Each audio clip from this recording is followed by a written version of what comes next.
Hello, and welcome to PD 101, or learning about new diagnosis of Parkinson's disease.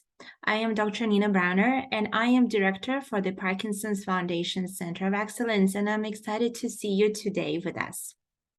So what are we going to talk about today? Today we're going to talk about you are diagnosed with Parkinson's disease, and now what? I know that many of you have heard this diagnosis from your physician. Maybe it was a month ago, maybe it was a year ago, but nevertheless, all of the questions that you see here on the screen must probably pass through your mind. What does it mean? What stage of my illness is? What should I expect?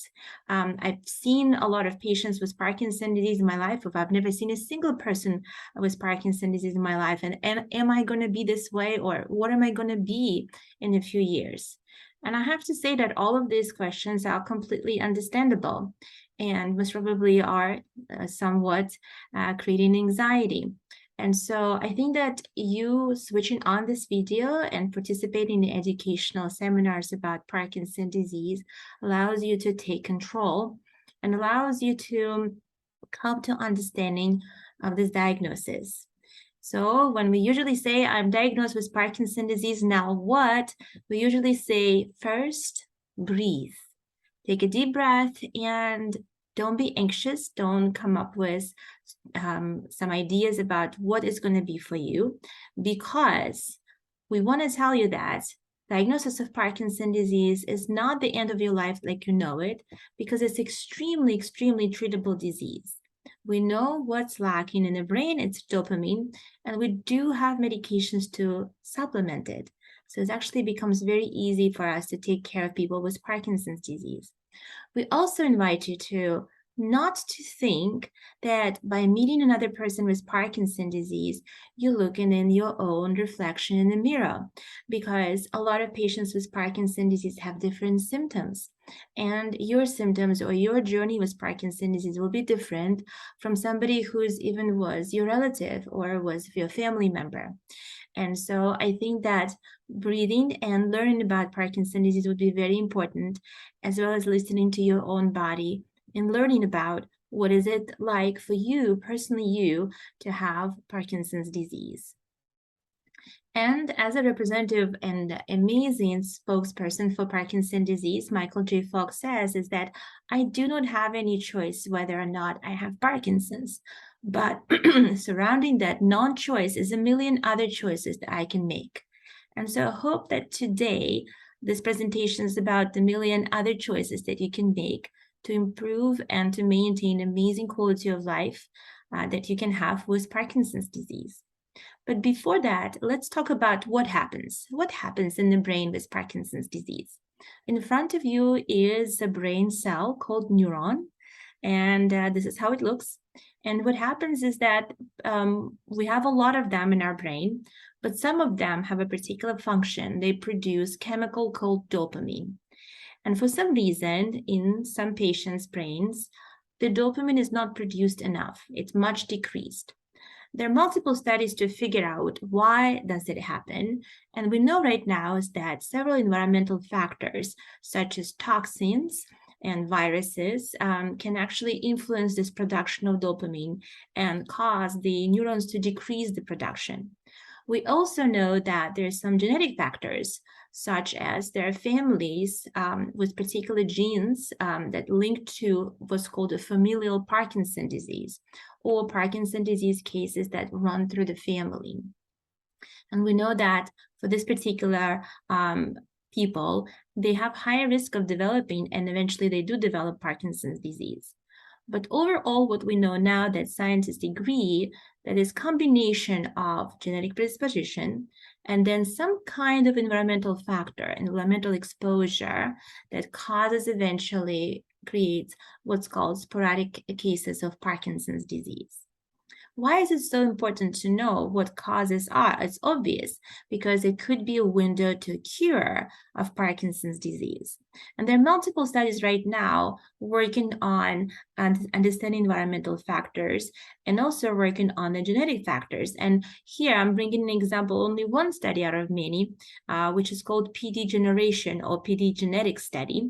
that looks into 7 particular genes that may be running through the families of people with Parkinson's disease, and information about the study is right here.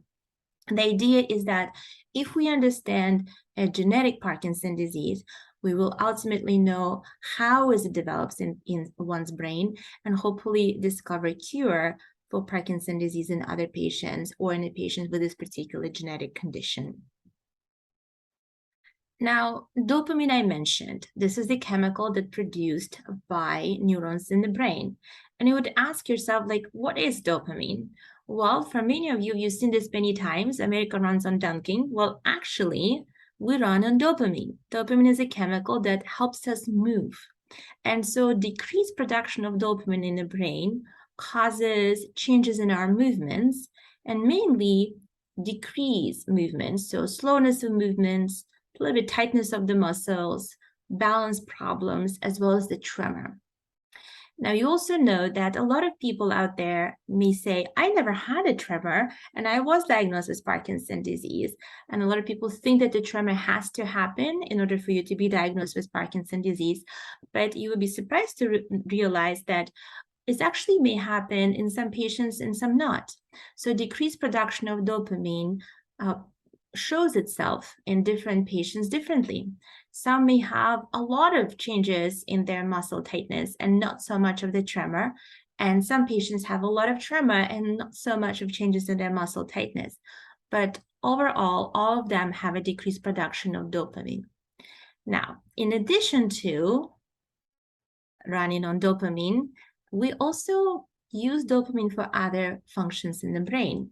And so here's some of the ideas to what else runs on dopamine in the brain. So dopamine influences our mood, our sexual function. We require dopamine for cognition. For example, switching the task or executive task or attention. Dopamine is very important for our smell and sexual function. And so as you can see, none of these are related to movements. That's why in Parkinson's disease, we sometimes talk about motor symptoms, which are very much related to movements. And we talk about non-motor symptoms, which are the symptoms that rely on dopamine, but they have nothing to do with movements. And so you see sometimes people talk about non-motor symptoms of Parkinson's disease. Now, you will be asking me, wait, I thought that there's only 4 symptoms of Parkinson's disease. Now they're saying much more. I would invite you to think about it. I usually joke with my own patients about it. As a Parkinson's disease is like going to a very fancy restaurant and looking at the menu. And on the menu, what you see is basically multiple really yummy and really fancy different dishes. But you're not going to order all of them. You only order 2 or 3. And so what happens, the same happens in Parkinson's disease, is that even though dopamine influences multiple different parts of the brain, and you can have multiple different symptoms, actually for each patient of Parkinson's disease, there'll be different combination of it. And so not necessarily you're going to have all of them that is there on the list. You have your own special collection of them. As you know, we have medications to basically replenish dopamine. And the medication has been created many, many years ago. Nobel Prize was given for discovering of dopamine and eventually developing the medication called L-Dopa. And so we usually prescribe this medication. And this is a question that commonly comes to the mind of all of our patients, is the levodopa is the best medication to control my symptoms? And the answer to this is that not necessarily. You must probably already felt from what I was talking about before, is that the symptoms are quite different. And you can imagine that some of them require more or less dopamine, and some of them rely more or less on dopamine. And so because of that, we actually see a big difference between how some of the symptoms in Parkinson's disease respond to L-Dopa and how some of them do not. So for example, L-Dopa or carbidopa, levodopa, or Sinemet is a very common medication to use to control the symptoms of slowness of movements, tightness of the muscles, and balance issues. And it is not very perfect medication to control your tremor. Overall, to control the tremor, you most probably have to venture into other medications and some other procedures sometimes to help control the tremor. And there are, I'm showing here better medications sometimes to control the tremor, and they are very different from L-Dopa. So that's why you will notice sometimes that when people talk about medications for Parkinson's disease, and you find people in a support group or in a Rocksteady boxing group or any other group that you see lots of your compatriots with Parkinson's disease, you start comparing the medication list, realize that all of you have very different medications on board.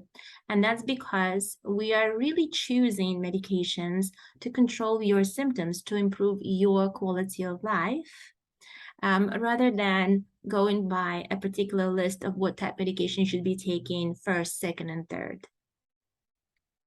Because of that, I also heard this question. I heard that Parkinson's medications eventually do not work. And is it better for me to delay the start of the medications? And now you can imagine that for a person who basically has a very minimal symptoms, but is diagnosed with Parkinson's disease, they may choose not to take any medications at all. Because what we have right now in our arsenal, all of the medications I mentioned, are the medications to really help you with your symptoms. So if the symptoms are very, very minimal, we actually could potentially not to start any of them, because if the symptoms are very minimal, there's nothing for us to treat. By the same token, if you feel that some of the symptoms of Parkinson's disease interfering with your activities of daily living, what you would like to do, then most probably this is a time to start the treatment. And basically the answer to this is that Parkinson's disease medication really work very well at different stages of the disease. And it doesn't matter whether you start them sooner or later, it's more important to know when and how you take the medications and for what symptoms. Because of that, we very commonly teach our patients to think, what are these 3, 4, or 5 activities that you really love to do, that make you who you are, who basically create your identity? Are you a porter? Are you an artist? Do you love to travel? Is your job, you love your job and your job wants you to have a great computer skills, or your job requires you to be a great traveler and communicator? It depends to what do you want to do with your life. You make a list of those 5 very important activities. And then what we're doing is that we're matching the medications and whether we need to start them or not to how well you continue to do those 5 favorite activities. If you have diagnosis of Parkinson's disease, but you're still able to enjoy all of those 4 or 5 activities on your list, then it's quite possible that your medication doesn't need to be started yet. Or if you are taking medications, then you don't need to change the dose. Does it make sense? There's few times, and you will see from this how the thinking is going, when we start levodopa therapy without any discussion or conversations. We usually do it is that when somebody has a risk of losing the employment, and it's really important for them to continue with the employment. If a person has a hard time taking care of themselves, such as dressing, for example, getting out of the chair, getting out of the car, and if one develops a lot of problems with balance and falls. As you can see from here, these are the immediate indication to start levodopa therapy. And levodopa, because we mentioned already before, it's the best medication for this particular symptoms. But we're doing this because the idea of the treatment is to immediately improve patients' quality of life and maintain their ability to be completely independent and do everything that they like to do. Maybe those activities, 5 of them on your list. Now, in addition to medications, here's the question I hear a lot of the times. Is there anything I can do for my Parkinson's disease outside of taking medications? And that's a great question, and I would like to talk about a little bit more in detail. So what we know as is supplements, natural products and such, I really some of them went through rigorous studies and did not show any improvement or slowing down the progression of Parkinson's disease. And so at this time, we don't really recommend any particular natural products that you would have to take in order for you to slow down the progression of Parkinson's disease or really improve your symptoms. The same goes for vitamin supplements. Now, if your primary care physician would like you to take vitamin D or vitamin B12 for other health reasons, I think that you should consider doing that and most probably following the advice of your primary care physician. But if you're thinking about vitamin supplements specifically for Parkinson's disease, we really don't have any studies about that. Regarding the diet, so it is not possible to eat your way into dopamine because dopamine is produced inside our brain and it's not available in a natural habitat in the nature, so it's impossible to eat it. But here's what we know. We know that people who choose plant-based diet or Mediterranean diet do actually better with their symptoms of Parkinson's disease on the long run.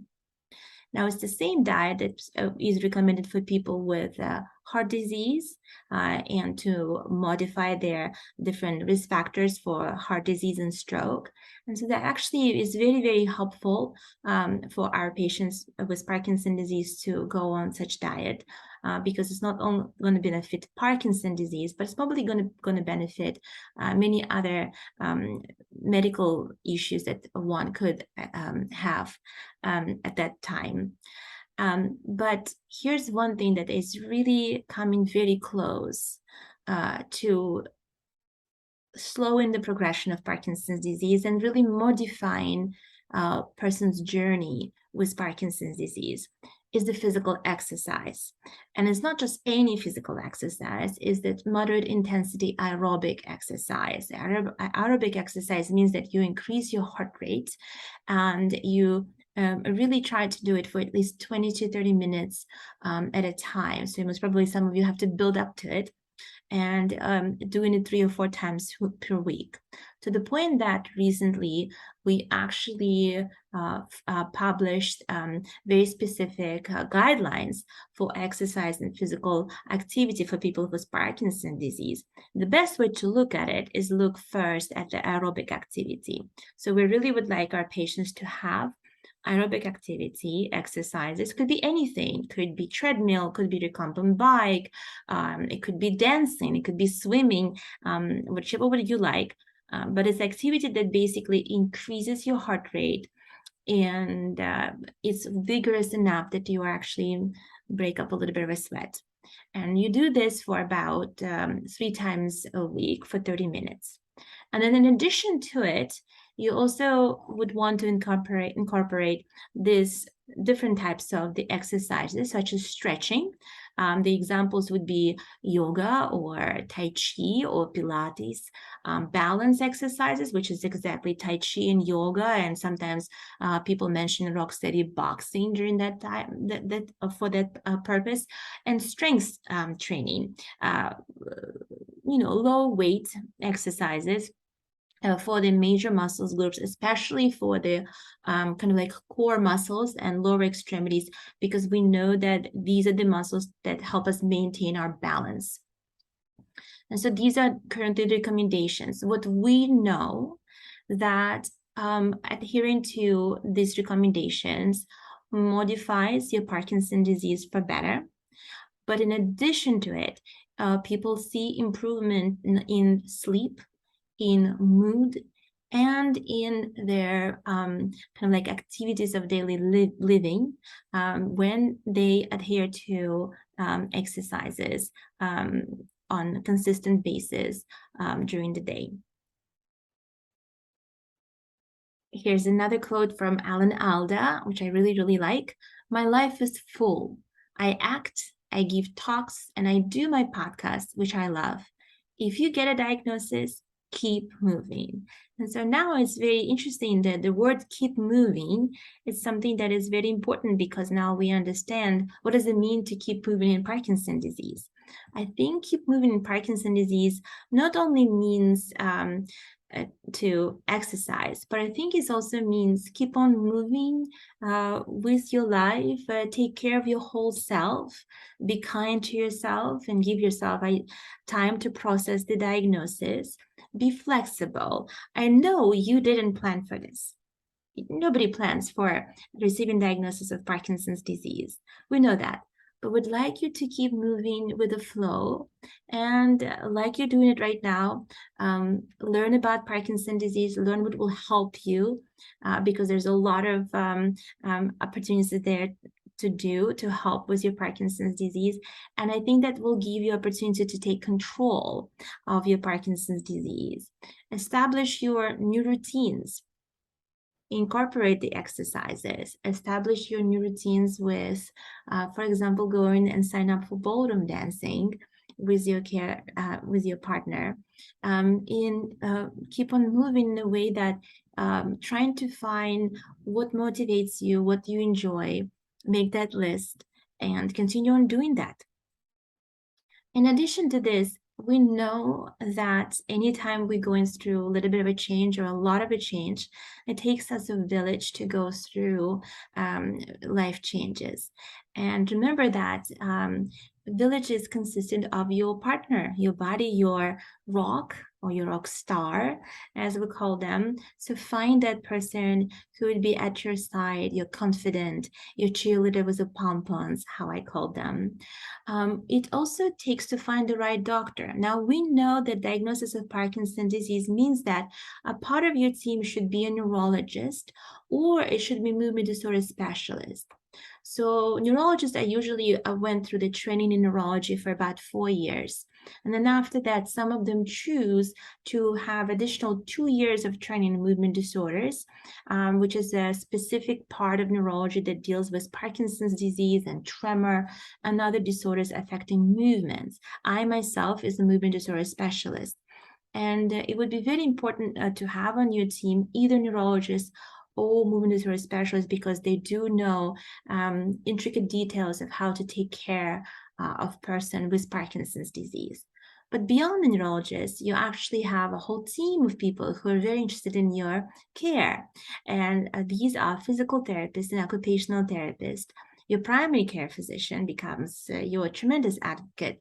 A speech therapist, some people involve mental health workers, because as we talked about, dopamine influences our mood, as well as a pharmacist, because for some people, Parkinson's disease is the first ever diagnosis of chronic disease, and for some people, it's yet another diagnosis of chronic disease, and they are taking medications for many other diseases as well. And so having a pharmacist on your team is always a good idea to look into the interaction, to think about how best to organize your day around when to take the medications and so forth. So a very important step of taking care of yourself is, of course, to build the best care team.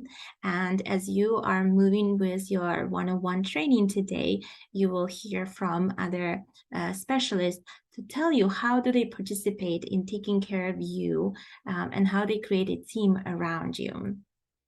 So my take-home points to you is, please take your time to process this new diagnosis. Not run away from the information, not take all the information as if you are drinking from the fire hose, but try to take time to think, what is the most important for you?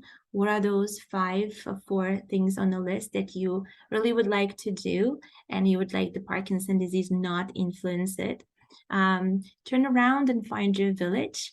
Find first your care partner, your confidant, and then build a village around you of people who will support you and the people who will inspire you on your journey with Parkinson's disease. Keep on moving, everything that it means, aerobic activities, as well as keep on moving with what's happening with your life. Keep on doing what you like to do, and get involved. Get involved with this amazing, inspiring, and really welcoming Parkinson's community that carries a wealth of information about Parkinson's disease and commonly becomes one of the most important part of your village. And to finish, I want to quote one of our patients, amazing Rich Clifford, who was a NASA astronaut and has 6 hours of a spacewalk. He literally was out there in the space. Everyone with Parkinson's disease handles differently. Don't let it get in the way of living. Life is too good. Remember, keep going. The sky is the limit. I believe in all of you, and I believe that this is a good beginning of learning about Parkinson's disease. And I believe that all of you can have a Parkinson's disease journey with amazing quality of life. Thank you.